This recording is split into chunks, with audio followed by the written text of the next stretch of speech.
तो hello students, आज हम आपको पढ़ाएंगे जियोग्राफी का first chapter India size and location. ये जियोग्राफी का फर्स्ट चैप्टर। यहाँ देखिए क्या बताया गया है। इंडिया साइज एंड लोकेशन के बारे में कुछ हमें जानकारी दी गई है। तो क्या क्या जानकारी दी गई, पहले हम लोग उसे जान लेते हैं लाइन बाय लाइन वाइज। सबसे पहले यहाँ नाम जानते हैं, India size and location chapter का नाम है, मतलब कि इंडिया की जो साइज है और जो लोकेशन है उसके बारे में हम लोग को इसमें पढ़ना है। ठीक है, तो सबसे पहले हम लोग कुछ इसमें देखिए ये जो वर्ड चीज़ दिया रहता है ये वाला, ये इसको हम लोग इंट्रोडक्शन भी कह सकते हैं एक तरफ से। ये एक टाइप का इंट्रोडक्शन होता है, तो इसे हम लोग एक बार पहले शुरुआत से जान लेते हैं। तो इसमें दिया India is one of the ancient civilisation in the world. India क्या है, एक टाइप का बहुत प्राचीन सभ्यता या फिर प्राचीन सभ्यता है पूरे विश्व का। सबसे प्राचीन, एशियंट का मतलब क्या होता है, प्राचीन, और सभ्यता सिविलाइजेशन का मतलब। तो हमारा जो भारत है वो क्या है, पूरे वर्ल्ड में मतलब पूरे विश्व में सबसे प्राचीन सभ्यता है। It has achieved multi faceted socio economic progress during the last 5 decades. इसमें क्या हुआ है कि लास्ट के 5 डिकेड्स में क्या हुए हैं कि जो हमारे मल्टी फेसेट सोशियो इकोनॉमिक मतलब कि पूरी तरह से सोशल ये सब के बारे में पूरा जान चुका है कि लास्ट के 5 डिकेड्स में। It has moved forward displaying remarkable progress in the field agriculture, industry, technology and overall economic development. अब हम लोग क्या है, इस चीज़ को पढ़ने में हम लोग क्या करते हैं, सबसे पहले हम लोग इसको सिंपल तरीके से जान लेते हैं। हम लोग ज़्यादा कुछ नहीं यूज़ करते हैं, इसको कैसे हम लोग एक बार में झटके से जान लेते हैं वो समझ लेते हैं। तो ठीक है, क्या करते हैं, सबसे शुरुआत में ये सीखिए कि भारत क्या है, हमारे पूरे विश्व में सबसे प्राचीन सभ्यता है। इसके मल्टीफेसेट सोशल इकोनॉमिक मतलब बहुत लास्ट के 5 डिकेड में से बहुत कुछ में प्रोग्रेस हो चुका है, जैसे कि एग्रीकल्चर, कृषि कार्य में, इंडस्ट्री में, टेक्नोलॉजी में, और बहुत सारे इकोनॉमिक डेवलपमेंट है जिसमें ये प्रोग्रेस कर चुका है पूरी तरीके से। इंडिया ही कैसे कंट्रीब्यूटेड हुआ है, मतलब कि पूरे वर्ल्ड के मतलब पूरे विश्व के इतिहास में इंडिया ने अपनी एक जगह बना ली है। ठीक ना, तो हम लोग का जो इंट्रोडक्शन था वो फाइनली डन हो गया। अब हम लोग नेक्स्ट चलते हैं लोकेशन में।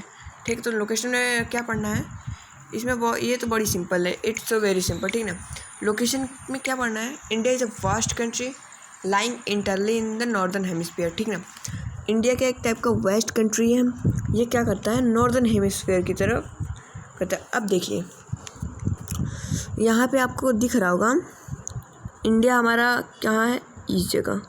ओके, आपको यहाँ अपना इंडिया दिख रहा होगा, इस जगह अपना इंडिया है, और ये कहाँ पे है,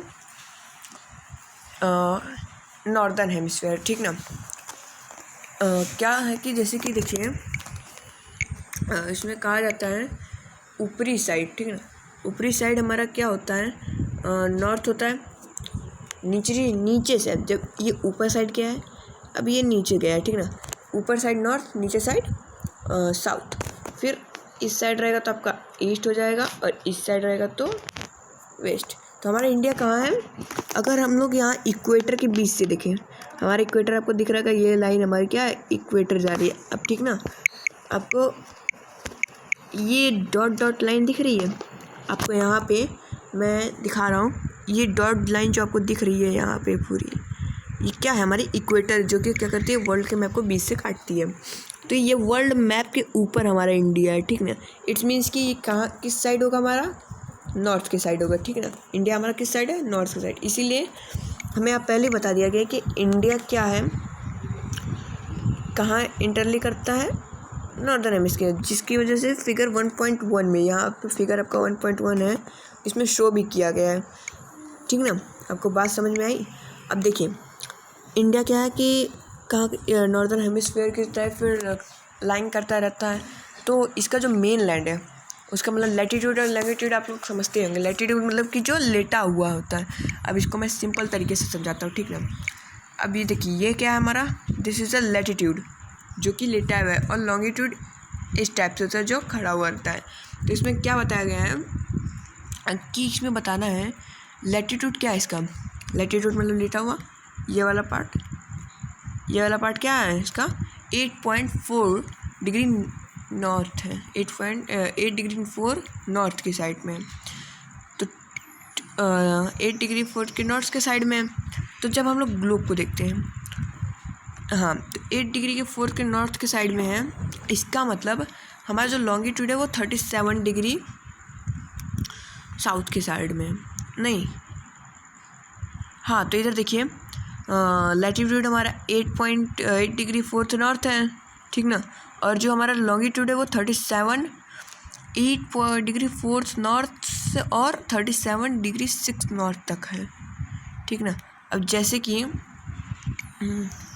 जैसे मान लीजिए कि मैं यहाँ से इसको इरेज करता हूँ थोड़ा सा।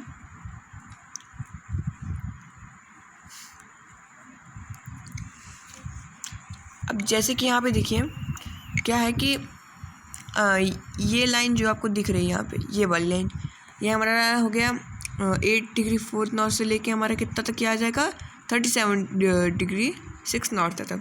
और जब हम लोग लॉन्गिट्यूड को नापेंगे तो यहाँ से जब यहाँ तक जाएगा तो क्या है, ये हमारा टोटल 68 डिग्री 7 ईस्ट और 97 डिग्री 25 ईस्ट की तरफ है। तो आपको इतना बात तो समझ में आ ही गया होगा, आई होप। एंड अब हम लोग चल जाएंगे नेक्स्ट पेज। तो यहाँ पे देखिए जो इसका ट्रॉपिक ऑफ कैंसर है, जब हम लोग थोड़ा सा नेक्स्ट पेज पे चलते हैं, ट्रॉपिक ऑफ कैंसर के बारे में आपको थोड़ा सा मैं जानकारी दिला देता हूँ। इस पेज पे देखिए, हाँ, इस पेज पे क्या है, यहाँ पे ये जो आपको पार्ट दिख रहा है, ये वाला मैंने आपको बताया था, ये वाला जो पार्ट है, ये वाला वो हमारा क्या है, ये है लॉन्गिट्यूड, क्योंकि ये लॉन्ग की तरफ जाता है। और ये वाला जो पार्ट आपको दिख रहा है, ये भले थोड़ा सा देखने में अजीब गरीब है, लेकिन ये पार्ट जो है हमारा वो क्या है, होगा लैटिट्यूड में आ जाएगा। फाइन, ये पार्ट हमारा लैटिट्यूड में आ जाएगा और इसी को कहते हैं लॉन्गिट्यूड एंड लैटिट्यूड। और यहाँ पे आपका आता है स्टैंडर्ड मेरिडियन, ये वाला, ये आपका क्या है, स्टैंडर्ड मेरिडियन है, ठीक ना। अब देखिए इसके बीच का डिस्टेंस इतना है और इसके बीच का डिस्टेंस इतना है। आपको लग रहा होगा कि इसकी लंबाई और इसकी लंबाई इतनी ज़्यादा है कि इसकी लंबाई और इसकी लंबाई कम पड़ गई। नहीं, दरअसल क्या हुआ ना कि लंबाई सबकी सेम है, ये थोड़ा ज़्यादा डिस्टेंस ट्रैवल करता है। जो हमारा लॉन्गिट्यूड है, यहाँ पे देखो हमारा जो लॉन्गिट्यूड है वो क्या है, 37 डिग्री 6 के नॉर्थ पे और 8 डिग्री 4 साउथ पे है। और लैटिट्यूड क्या है, 68 डिग्री 7 ईस्ट और 97 डिग्री ये आपका 97 डिग्री ये वेस्ट पे है, ठीक ना। बात समझ में आई? तो यही है हमारा इतना। अब देखिए और ऊपर चलेंगे, अब साइज़ के बारे में पढ़ लेते हैं। जो लैंड मास है, ठीक ना, इंडिया का जो लैंड मास है वो क्या है, यहाँ देखिए आपको एक एक चीज़ करके मैं समझा रहा हूँ, ध्यान से देखिएगा तभी समझेंगे, वरना तो आप ये नहीं समझ पाएंगे, ठीक ना। लैंड मास क्या है, इंडिया का पूरा एरिया कितना कवर करता है, 3.28 मिलियन स्क्वायर किलोमीटर, इतना एरिया वो कवर करता है। इंडिया का टोटल एरिया काउंट कितना है, 2.4% है, अगर हम लोग जियोग्राफिकल मैप्स के द्वारा देखा जाए। तो नेक्स्ट पेज पे चलते हैं। अगर जियोग्राफिकल एरिया हम लोग देखेंगे तो उसमें क्या है कि टोटल हमारा 2.4% है जियोग्राफिकल के हिसाब से।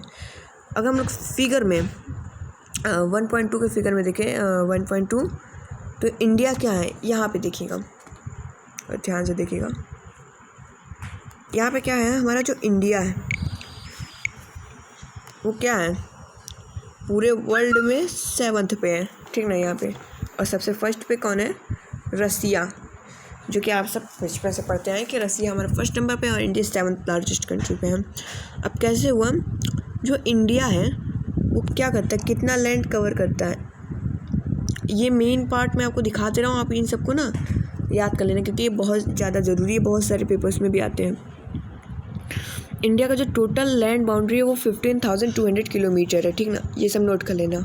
और टोटल लेंथ जो कोस्ट लाइन का मतलब आप समझते हैं, जो इंडिया के साइड में देखो, इंडिया के साइड में जो पानियों से घिरा हुआ है, तो पानी से, ये तो सिंपल सी बात है, जब वो पानी से घिरा है तो दूसरे हम लोग को कंट्री जाना होगा, तो हम लोग के लिए, उसके लिए हम लोग को शिप या इस सब की ज़रूरत होती है। तो जो शिप्स वहाँ पे खड़ी होती हैं, तो जो 3 साइड पानी का शिप्स खड़ा होता है, जैसे कि अब इस साइड बे ऑफ बंगाल है आपका, नीचे आपका इंडियन ओशियन है और एक और है, तो जब ये तीनों मिलते हैं तो क्या बनाते हैं, कोस्ट लाइन, क्योंकि कोस्ट लाइन का मतलब ये होता है जहाँ पे शिप्स हों। तो ये तो आपको पता ही होगा, जहाँ पे पानी होगा तो वहाँ पे शिप्स की ज़रूरत होगी दूसरे कंट्री जाने के लिए, ठीक ना। अब इंडिया क्या करता है कि नॉर्थ वेस्ट से लेकर नॉर्थ ईस्ट तक, हाँ, माउंटेन से भी बाउंडेड है। For example mount Everest, Kanchenjunga और बहुत सारे हैं, ठीक ना। और साउथ में 22 डिग्री नॉर्थ के हिसाब से लेटीट्यूड के अगर नापे तो इंडियन ओशन पड़ता है, और 2 सी है, एक अरेबियन सी और एक वो। तो यहाँ पे देखिए ये भी मेन है, आपको मैं दिखा दे रहा हूँ। एक अरेबियन सी पड़ता है और एक वेस्ट में बे ऑफ बंगाल। वेस्ट मतलब मैंने आपको बताया था, वेस्ट मतलब होता है ईस्ट साइड का पार्ट, ईस्ट मतलब होता है ईस्ट साइड का पार्ट, नॉर्थ का मतलब होता है ऊपर, और साउथ का मतलब होता है नीचे, ठीक ना। समझ में आया? मैं बार बार बता नहीं पा रहा हूँ, लेकिन आपको बस एक बार रिवाइज करवा दे रहा हूँ। तो अब यहाँ से हटते हैं, अब चलते हैं the India and the world. Find out में आपको यहाँ पे देखिए, फाइंड आउट में हमें कुछ क्वेश्चन दिए गए हैं, ठीक ना। यहाँ पे हमें क्या है कि कुछ क्वेश्चंस दिए गए हैं, उन्हें हमें सॉल्व करना है। ये रहे हैं फाइंड आउट के आपके कुछ questions. Why 82 degree 30 east has been selected as standard method. तो इसका जो आंसर है आप ढूंढेंगे तो आपको मिलेगा, फ्रॉम गुजरात टू अरुणाचल प्रदेश, ठीक ना। गुजरात से लेके अरुणाचल प्रदेश को लेके जो मिर्ज़ापुर का होता है ना, कि जो कैसे करते हैं, तो देखो यहाँ पे यहाँ तक आपका आंसर है। अब इसमें से आपको ना क्या करना है, इसमें से आपको ये वाला भाग, इस भाग को नहीं लिखना है, ये भाग को मैं काट दिया, ठीक ना। इस भाग को मत लिखना है, और यहाँ तक आपका, ये यहाँ से लेके यहाँ तक आपका आंसर है, ठीक ना। फाइन, तो आप लोग इसे नोट कर लीजिएगा और स्क्रीनशॉट लेके इसको नोट कर लीजिएगा, ठीक ना। और मैं यहाँ से अब इसको हटा रहा हूँ। पहला आंसर तो आपको यहाँ हो गया। अब सेकंड आंसर आपका कहाँ है, ये यहीं से है, ओह सॉरी, सेकंड ऑप्शन आपका यहाँ से है, द लैटिट्यूडनल एक्सटेंट से। तो इसमें भी आपको कुछ काटने हैं। क्या काटना है, फॉर द होल कट, इसे आपको काटना है, ठीक ना।